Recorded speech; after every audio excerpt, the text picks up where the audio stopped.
कर्जदारों से जान छुड़वाने के लिए 3.5 लाख रुपए की डकैती की कॉल चलाने वाले का ड्रामा एसएचओ सिटी ने बेनकाब कर दिया। हमारे नुमाइंदे नदीम गुज्जर की रिपोर्ट के मुताबिक ततलियाली रोड मोहल्ला सदराबाद के रहायशी फरहान वल्द रफ़ीक जंजुआ नामी शख्स ने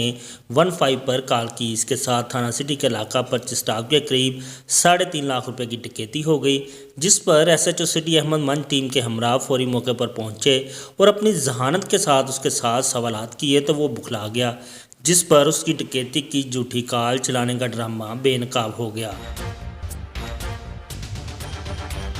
मुलजम ने एसएचओ अहमद मंज को बताया उसने लोगों का कर्जा देना है, इसलिए उनसे जान छुड़वाने के लिए डकैती की झूठी कॉल चलाई, जिसके बाद एसएचओ ने मुलजम को हिरासत में लेकर मुकदमा दर्ज कर लिया है। एसएचओ अहमद मंज ने कहा कि 15 पर वारदातों की झूठी कॉल चलाकर पुलिस का टाइम बर्बाद करने वाले के खिलाफ सख्त एक्शन लिया जाएगा।